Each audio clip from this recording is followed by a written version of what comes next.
please can you remind me if you'll be so kind, staring out into space, asking God to hear my case, trying to think of all things past. How long will my memory last? The purple angel, purple angel, purple angel, you're next to me. Well, hi, everyone. This is Lori LeBay, the host of Alzheimer Speaks Radio, and thank you so much for joining us today. I'm really excited to have the show that we are doing today because it's all about finding ways to care a little bit easier and make that process simpler and more calming and comforting to all of us by leveraging technology. And before I introduce our guest today and we get down that path, I always want to give a shout out to all of our listeners around the world.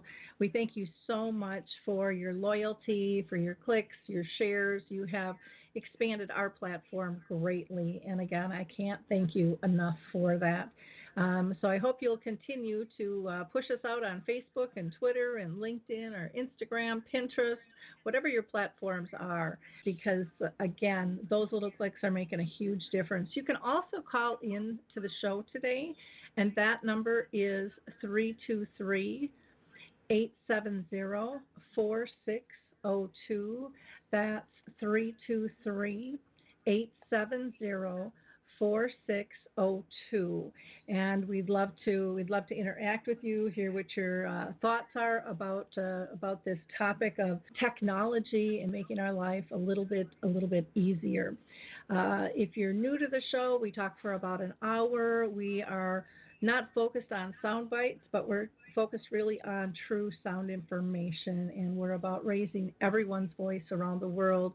So if you are living with dementia, caring for somebody, a business professional, a musician, a movie director, an advocate, a researcher, everyone's voice is respected and appreciated here. So just connect with me at alzheimerspeaks.com, and we'll go from there and see if we can set up a show and push out what you're passionate about. The Memory Cafe directory, I just have to give them kudos. They're up to 700 memory cafes now that are listed, so it's really easy to find. So please go to memorycafedirectory.com and help push out the Purple Tables program. That is a company that is training restaurants to deal with people not only with dementia, but autism, post-traumatic stress, just people that need a little added attention and a different focus, understand their needs, seating them away from loud, noisy areas, maybe having a simplified menu.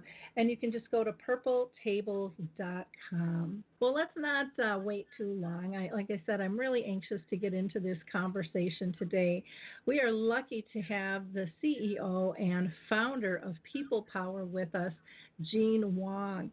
He's an award-winning software company focused on delivering comprehensive white-label Internet of Things, IoT. Now, if you didn't know what that is, I didn't know what that was either, and it's all about solutions for care, energy, and security services by tapping into technology to ease our lives.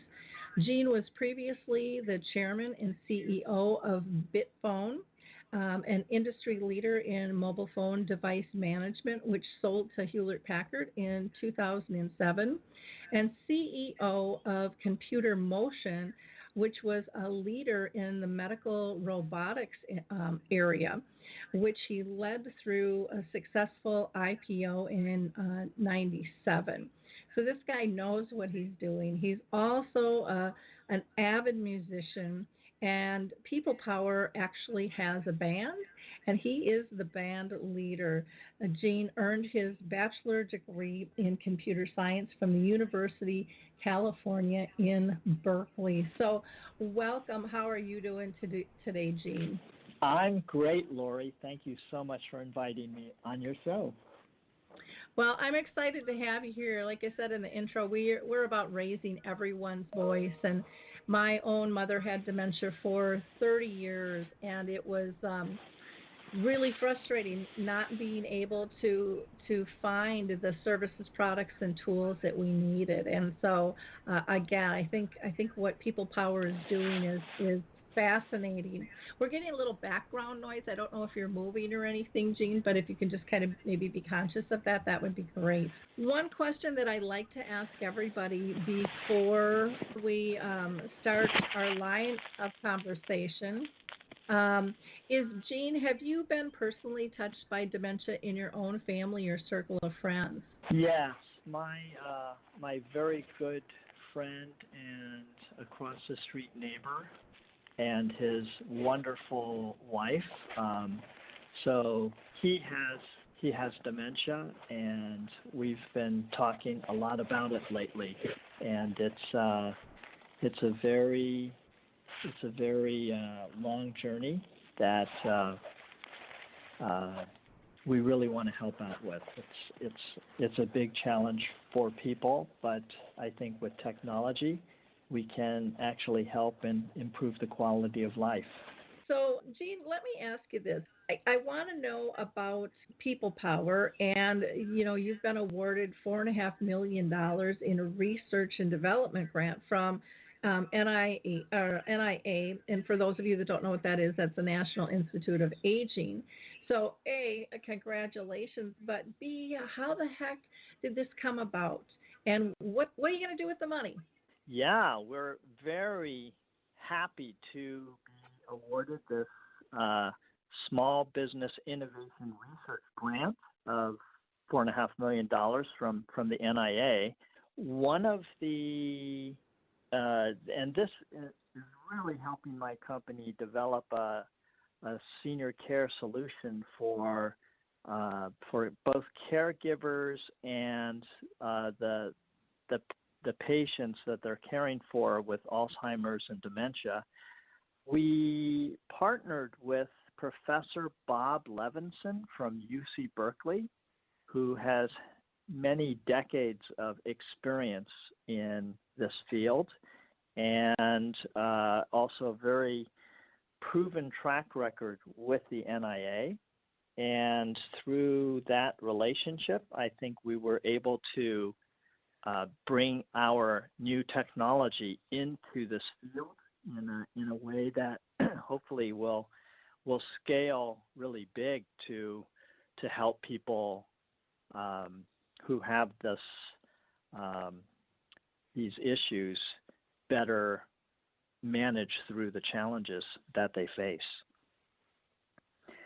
So actually, it started out because People Power's co-founder, David Moss, was getting married to his wonderful and beautiful wife, Samantha. And both of these folks used to work for my last company, Bitphone. So one of the better things that I've done in my life is I introduced the two of them together.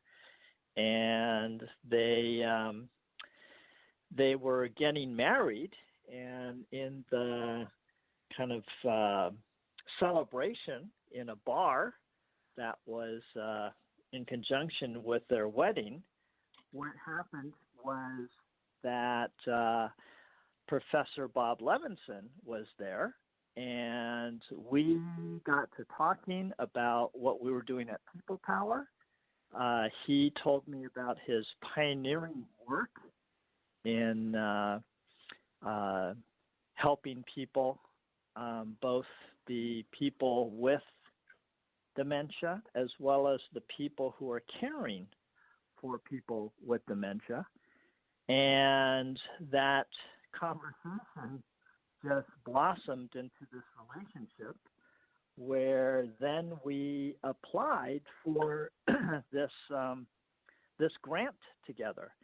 Now, I had previously won a number of SBIR grants from the government, and the SBIR program, the Small Business Innovation Research Program, is this fantastic program where the government helps startups get bigger by awarding the small percentage of people who actually make it through their application process, and they give money, and usually it's like $150,000.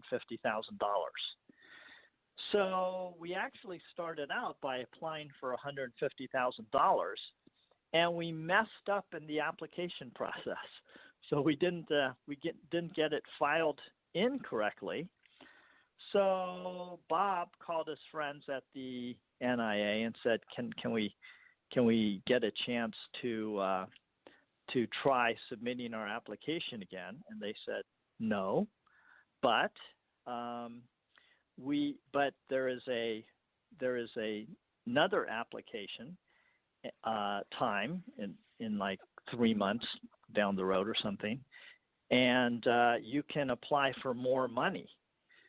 So we said, oh, well, that's even better. I'm glad how things worked out. And in fact, it was wonderful because we ended up with a much, much larger grant and a lot more time to accomplish the results that we were trying to accomplish. So we ended up with a 2.5-year grant and $4.5 million. I thought you were going to end up saying that you got, instead of 150, you got 1.5 million, but instead you ended up being able to get into this bigger pot. So what a gift that actually was in the long run for you, to be able to pull that together. That worked out pretty sweet in that. Why don't you tell people, what People Power is about? What is it that you're doing at your core, in terms of these funds and services that you are delivering for people? Sure. Yeah. What People Power has developed and is busy deploying right now is a product called Presence Care. And Presence Care consists of devices as well as apps, as well as cloud services that work together to help people principally in two ways. One is it detects problems such as falls, if you fall down or wander off, and some people with dementia have problems like they wander out of the house and then they can't find their way back, that type of thing. So we alert your trusted circle of friends and family, and actually we just came out with our 2.0 version where we also can alert a 24/7 call center. So in the case that nobody answers the phone, we can call the call center, who will always answer the phone very quickly, and so the person can be found or the person can be helped. So one of the things we're doing is we're protecting against dangerous situations and alerting the right people.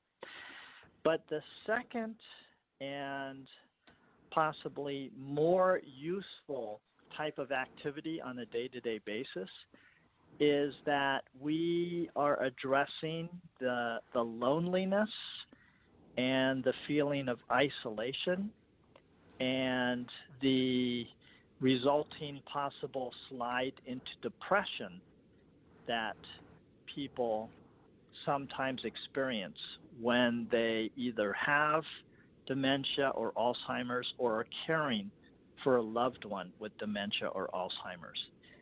And so the other half of our solution is designed to help increase the sharing between the family and friends and the caregiver and person with dementia.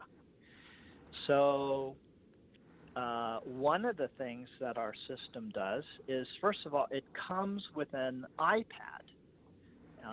So you get a free iPad along with the system.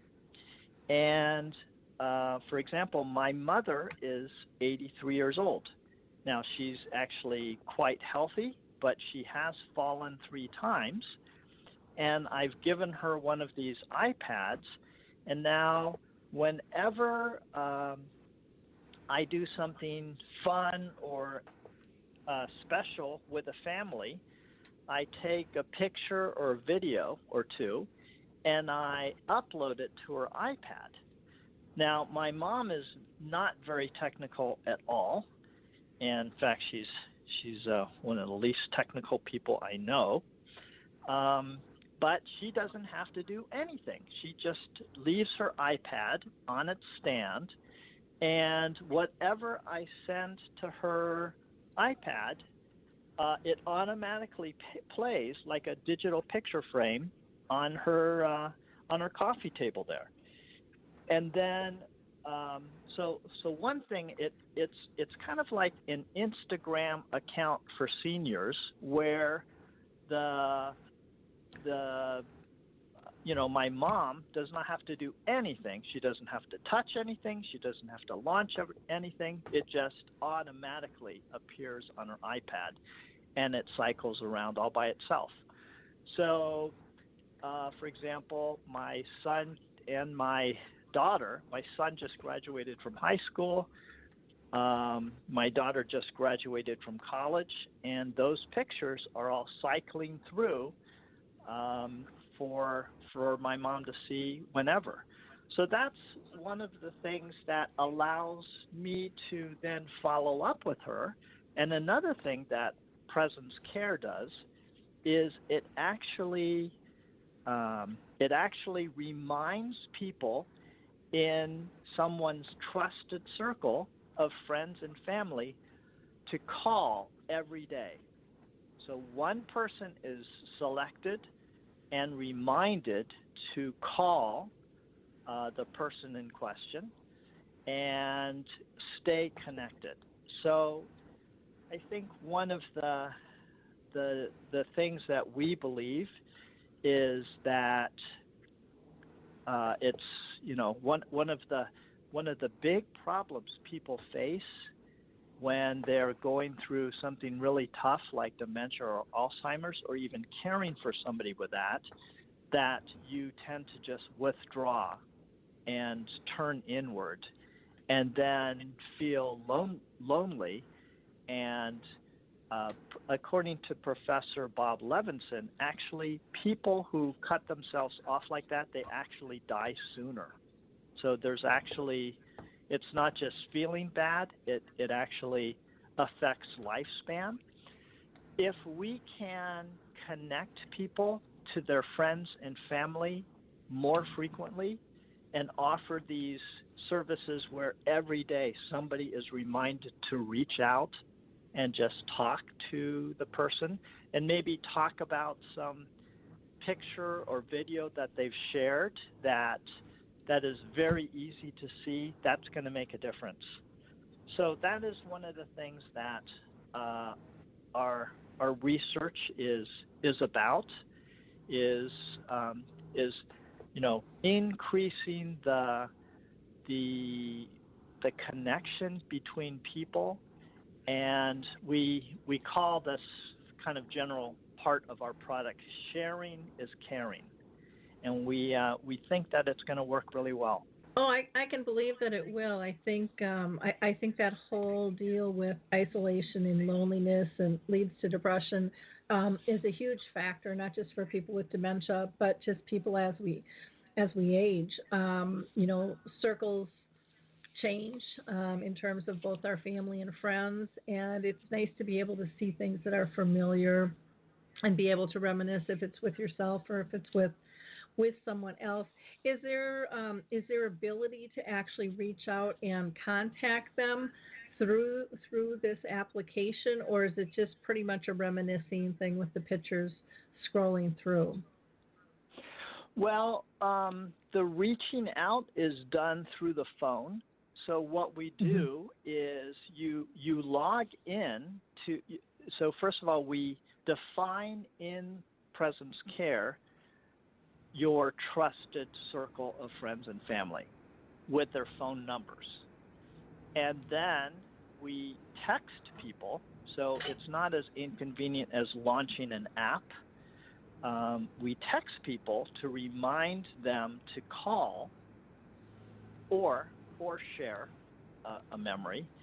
And I think a lot of the reaching out is actually just a phone call. And the thing about what we wanted to design is something that fits into people's daily lives in a really convenient way.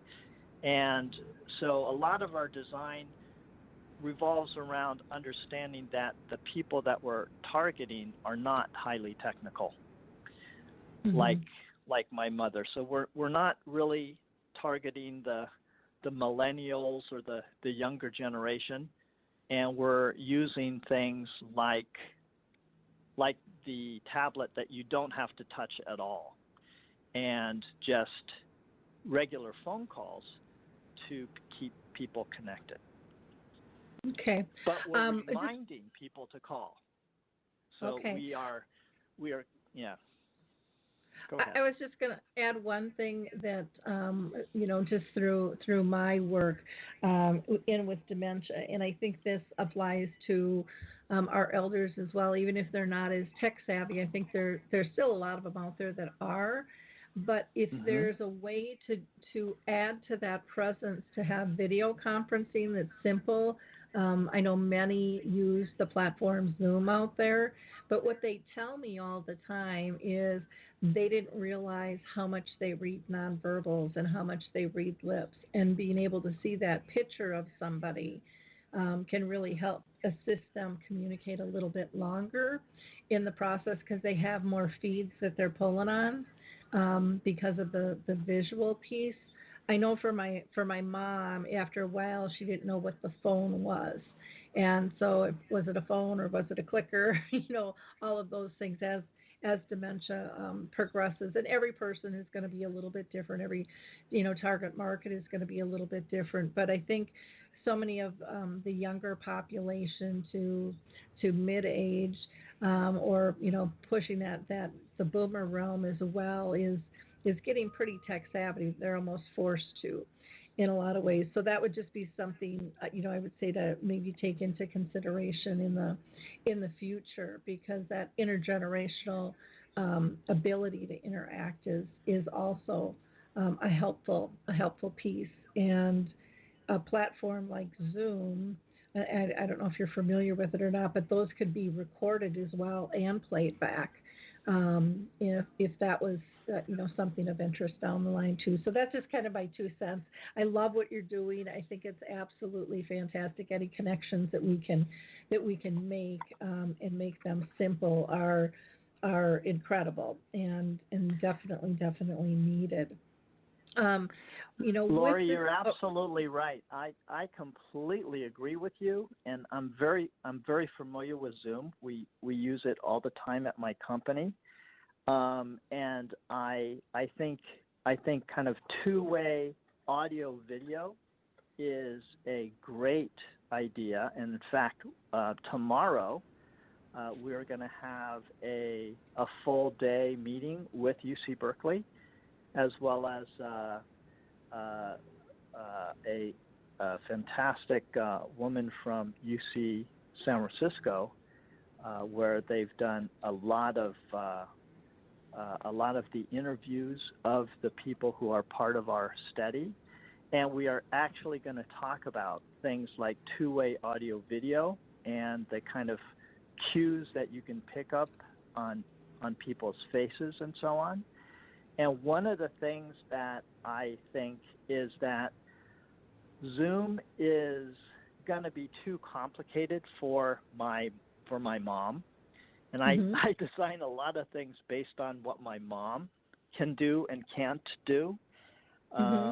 So I think we could in the future make something that is easier than Zoom, that can be totally initiated on the on the calling person's side and could, just like we're sharing things on the digital picture frame that are just videos and photos, we could extend that in the future to support this two-way kind of Zoom-like calling or FaceTime type of calling, and that would be even better. So I completely agree with you, Lori. Yeah, and I would just add to that the demographics is really changing in terms of when people are getting diagnosed or when they're starting to realize there's some cognitive issues, or hearing loss or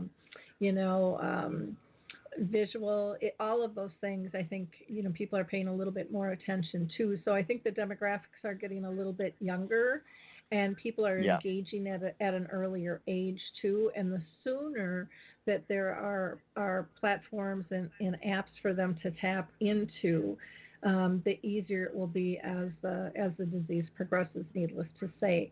One of their biggest frustrations, though, is, and mine too, I'm 60, and it's just like, I hate these upgrades. There's always something behind the scenes that seems to tweak something and makes it go haywire, or I can't find something. But, the biggest problem they have is these automatic updates, and just wanting something that is simple and stable, and it doesn't need to be big and flashy and competitive with the rest of the world. They just want it functional, and I think that sometimes that is forgotten with certain target markets, because everybody's trying to kind of keep up with the Joneses with all the others. So I like when you said, maybe we could develop something that would be, even simpler for people to be able to use and participate, but keep in mind those upgrades sometimes cause snafus. And I understand that platform basics change, and the integration is way over my head,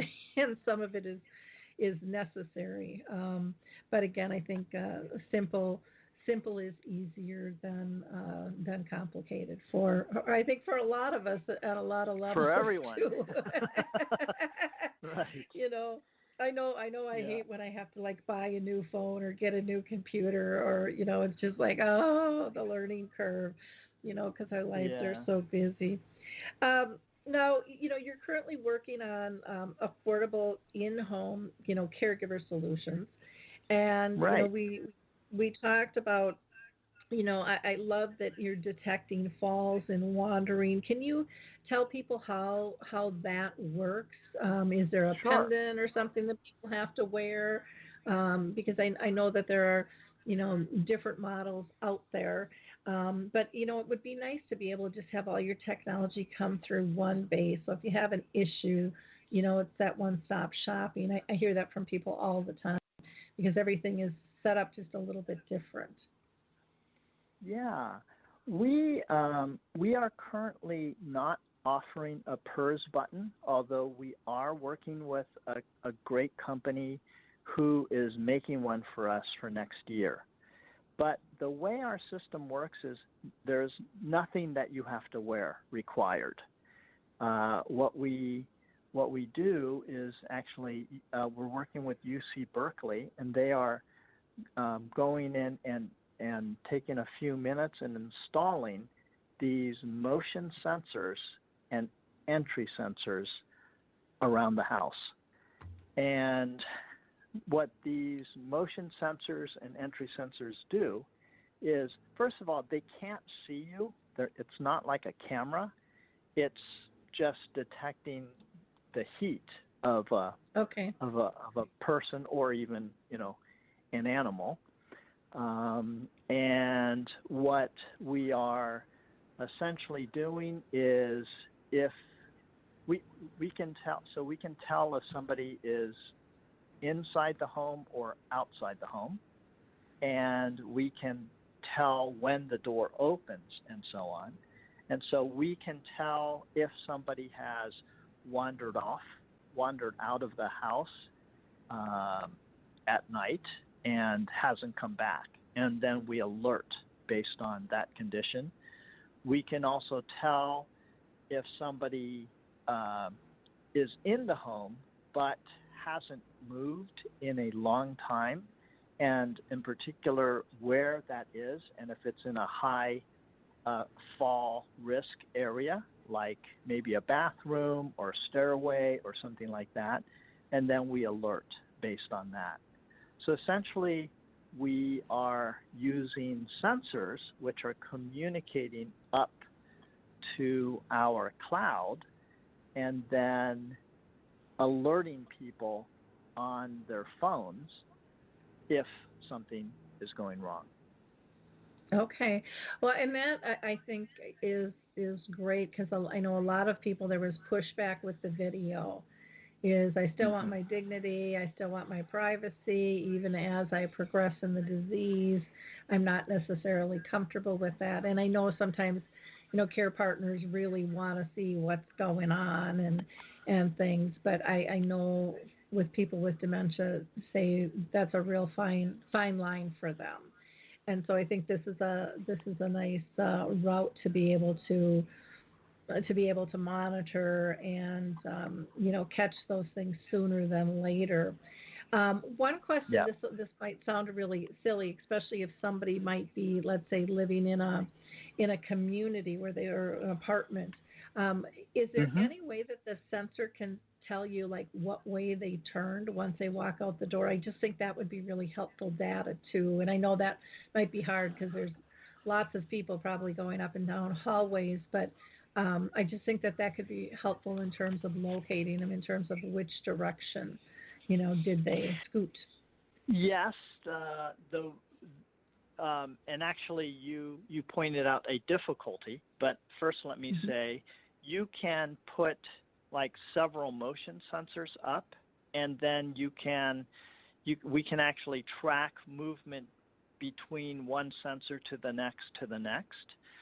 So we can deduce which way somebody turned if you have the motion sensors set up in a way where we can even see things like gait speed, and determine if somebody's gait speed is slowing down, which sometimes is caused by progression of the disease. But as you pointed out, there could be, particularly in an assisted living home or something like that, there could be many people walking up and down. So then it would be harder to tell whether that was somebody else who was triggering the motion sensor or the person leaving the apartment. Now, one thing that I mentioned just a second ago is we are working with a company who is developing a watch which also says who this particular person is, and because every watch gives a unique signal out, and also it has a button on the watch that if you depress it calls for help. So it is essentially like a PERS system that also locates people inside a building in addition to outside. So that for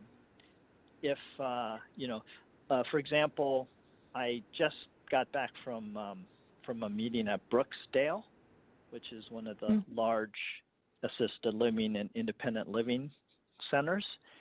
Yep. And they give every person a pendant and then can identify which person pushed the pendant. Is it my mom or is it somebody else, and so on. And so that is one way to do it that we'll be supporting next year. Okay. That does require somebody to remember to wear the device. Yeah, that's the tricky part. Yeah, exactly.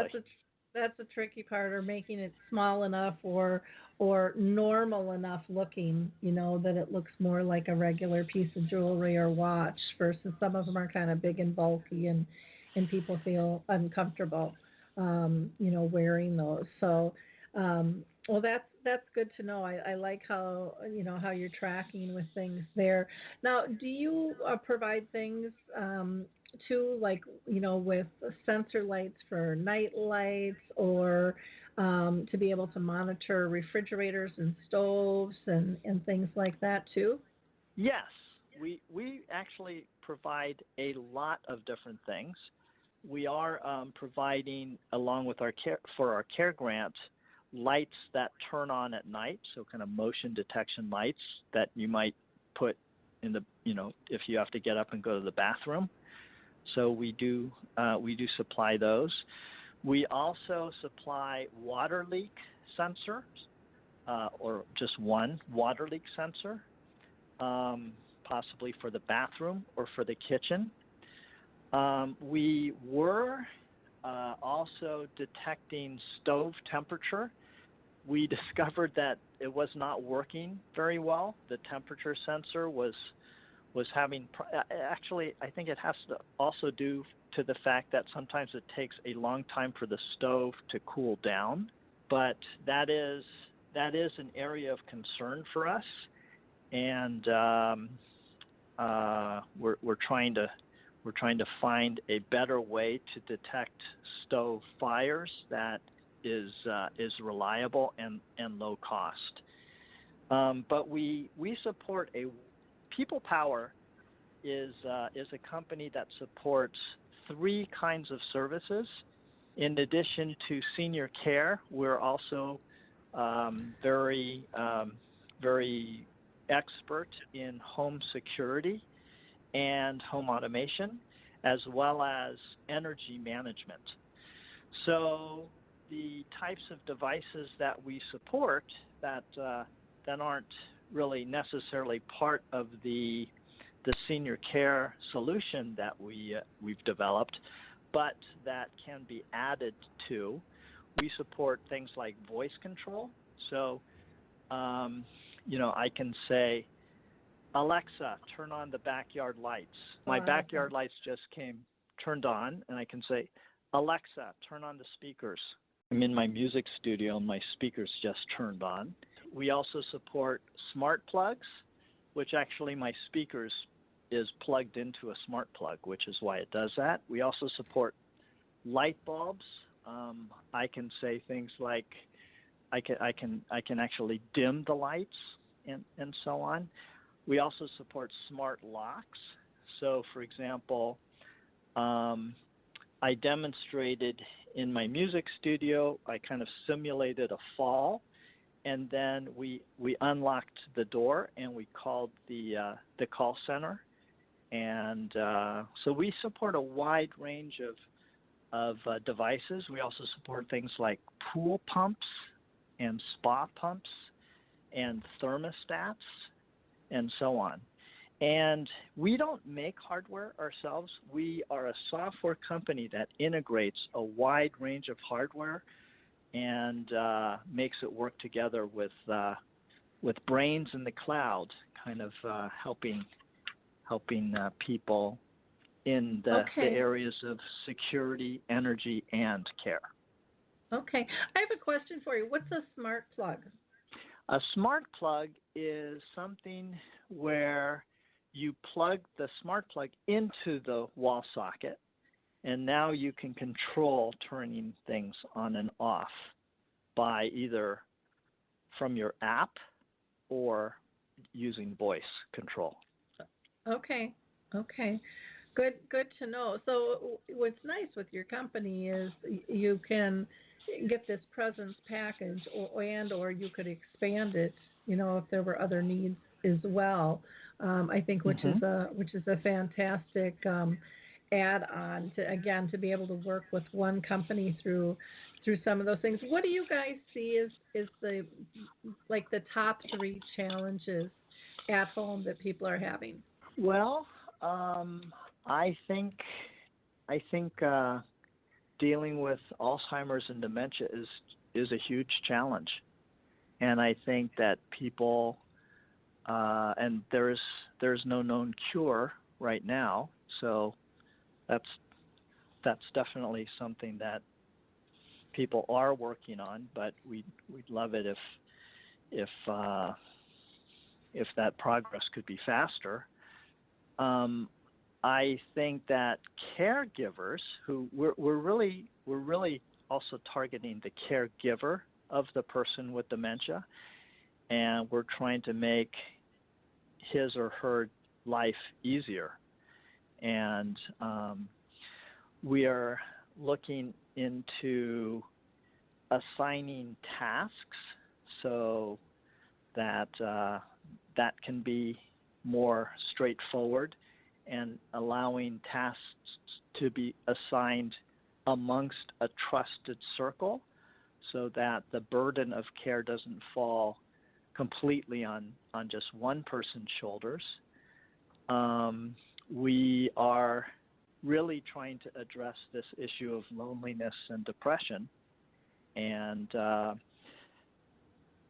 think a lot of people have used things like Facebook and Instagram and so on, but those aren't really private, and they don't they don't really care about privacy because it violates their business model. We are extremely private. We are actually GDPR compliant, which is the European privacy laws that we fully comply with already, and we're moving towards HIPAA compliance. So we're not in the business of selling people's data. We're in the business of helping people out. And I think you mentioned that that people are kind of skeptical of video cameras, and I know how they feel. Now, we do support video cameras, but we don't offer it as part of the normal care package. It is something that you can add to our system, however. For example, I think there could come a point for some people where they would rather have the comfort of having a security camera in their home so that people can kind of check in and see, did they really fall or what is really going on? And for those types of situations, we do support a nice low-cost video camera that can be turned on in those cases. But I guess I would say a solution that is conforming to people's privacy desires and requirements is really important, and we want to help out there as well. And I guess the big picture is that fortunately everybody is pretty much living longer. I think we've doubled the average life expectancy, and so I think these types of challenges that people face today are only going to grow into the future. So I think having systems that can help people as they age live high quality lives, that's a huge challenge that People Power is really looking to help solve. Yeah, when I was, looking at your website, I ran across something, and it talked about the belief that most care partners out there, focus on kind of the lower levels of Maslow's theory, the physical body, safety needs. But it also said, that we need to add in love and self-esteem and build our relationships. And it looks like, from what I'm hearing from you is you're really attacking that in a nice way, because, when someone doesn't feel safe, or we as a care partner don't feel somebody safe, everybody's on edge. We don't always speak those words. Sometimes we don't even know what's wrong, but we just know something's out of sync and we're uncomfortable, and maybe we're not sleeping as good as we should, or, we're worrying about different things, and you're really helping make an atmosphere of care calmer, and hopefully preventing some situations from occurring, and then raising others that we want to occur more, like being relationship based, and building those family and friend bonds around us, which I think is extremely important. And that's what I hear from families and those living with dementia all the time, is one of their, everybody would love a cure, but what they want more than a cure in some ways is they want to feel socially connected. They want to feel valued. They want to feel like they can still help and be as independent and have some purpose. So I like how you're, mixing things together there.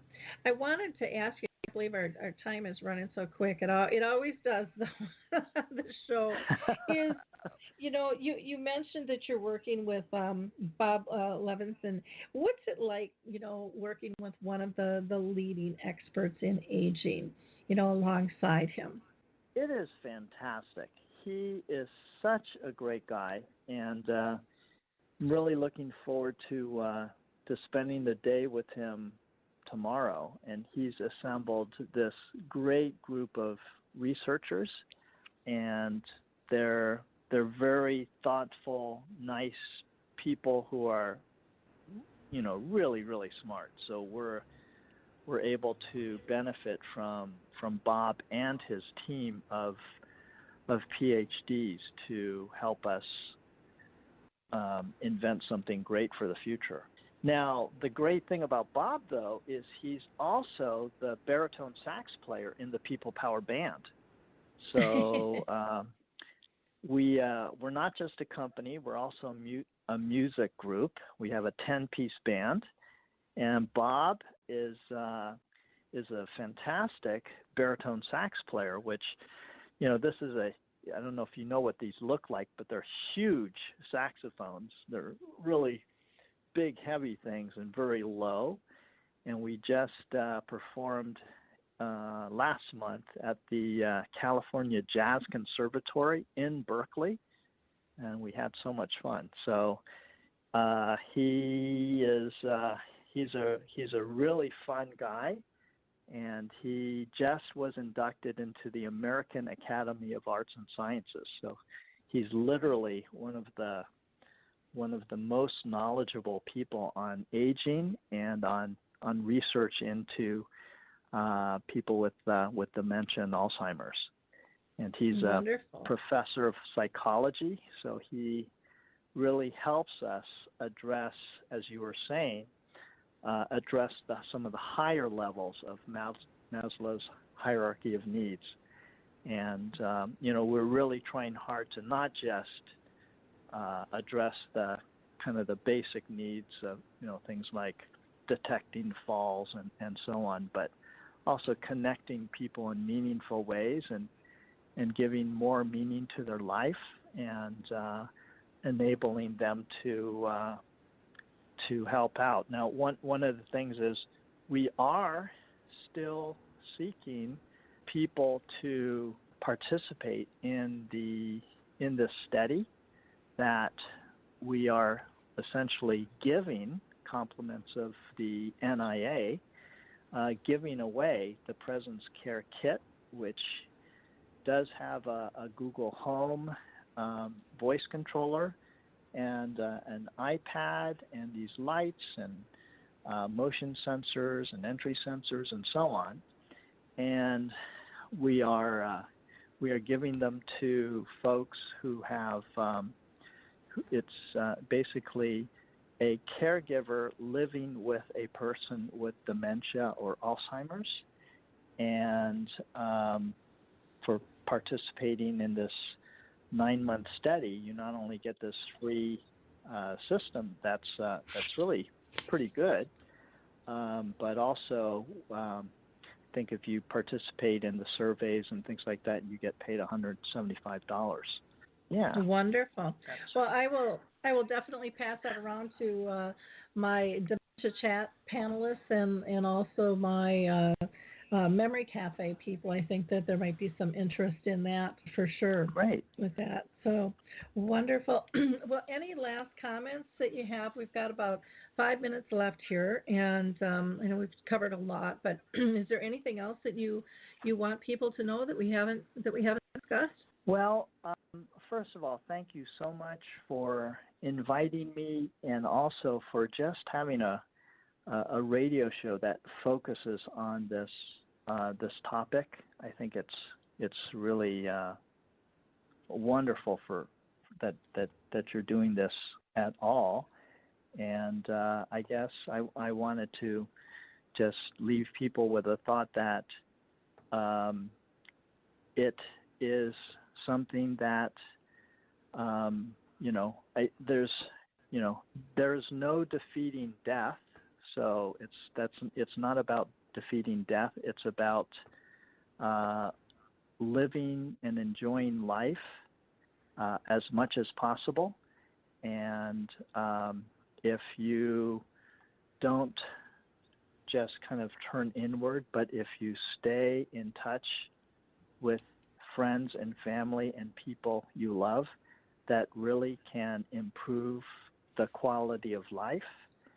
And that's what it's all about. So I would hope that anybody who's listening to this interview can take that away with them and live the best life that you can by connecting with your loved ones and making a difference that way. Wonderful. Thank you, Jean. It's been a privilege to have you on the show today. We've been doing Alzheimer's Speaks Radio since 2011, and it was something I think that is so important, to raise everyone's voice and to get this information out to people. Because again, I knew as a daughter there had to be more information out there than I knew about, and so it's just such an honor to talk to people who are truly trying to make a difference and see the big picture and are listening to those in need. As you're doing with your study, to say, are we on target or not? Is this working or isn't this? Where do we need to tweak? I think that that's just incredibly important. Now, people can go to your website, the Presence website, PRESENCE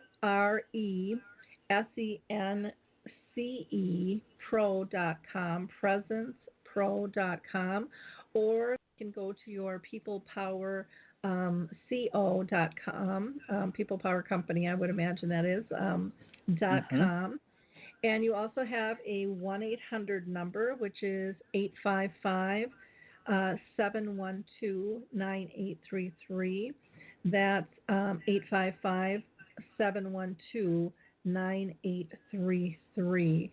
We've also noted that there's a video that we've listed on the blog that people can pull up, or if you go to the website, you'll be able to see lots of different videos that you have there too. But I liked the one on the Internet of Things, and really what that it really explained it nicely what the heck that means.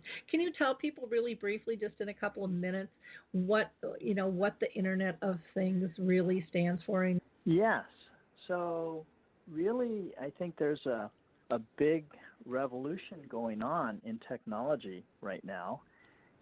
We're really moving past the era of the mobile phone, which has dominated the world over the last 10 years, to a next decade, which is going to feature the Internet of Things.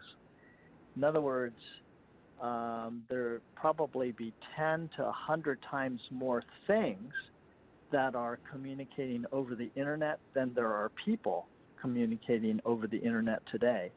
And the things will range from these sensors that I was just describing, motion sensors, heat sensors, water leak detectors, and all different kinds of appliances and lights and everything.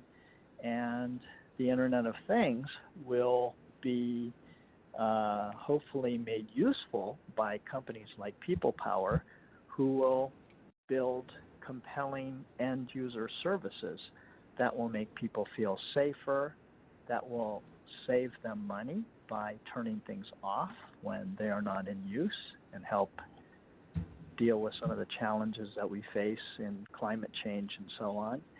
And most importantly, that will help people age comfortably, whether it's at home or in some kind of a senior living center, but still stay close to their friends and family. So the Internet of Things, I think, is going to really be a next wave where we get to live in smarter homes that understand how we're doing and do things for us automagically and very simply, and that you can talk to and that know how to help you out and look after you and save you time and possibly even save your life. So the Jetsons cartoon was really a streamline for this, in terms of how they lived in Star Wars. When I think of the Beam Me Up Scotty and all of the appliances that would just go on and off when the Jetsons and the self-driving cars, and they were way ahead of their time apparently with things here. Well, thank you so much for again taking the time to be with us today, Jean, on the show. It was just wonderful. And again, people can go to presencepro.com or peoplepowerco.com. And don't forget to check out alzheimersspeaks.com. That's our main website. We'd love to be able to hear from you, what you're thinking. And we've got all kinds of resources if you're thinking about, you've heard about maybe dementia-friendly communities or businesses, memory cafes. If you're looking for to be able to hear from people with dementia, check out our dementia channel. They're absolutely fantastic. That's where I facilitate a panel of people with dementia. We pick topics and talk about those. And then last, I'm just, again, going to invite you to be a guest on the show. I would love to hear what your thoughts are. Everyone's thoughts are welcome here, and would love to see what inspires you. What do you think the needs are? What are you doing to make a difference? Each of us has the ability to change the world. Thank you so much for your time today. We'll talk soon. Bye now. It's time to rethink, renew, and reimagine retirement. Hey everybody, Jared Sebesti here, host of Retire Repurposed. Now this podcast is about the non-financial parts of retirement, which many times can be even more challenging than the financial. We believe retirement is not the end, rather the beginning of what could be the most impactful, purposeful, and fulfilling season of a person's life. So don't retire, become repurposed. To listen now, search Retire Repurposed on your favorite podcast platform, Senior Resource, or Life Audio.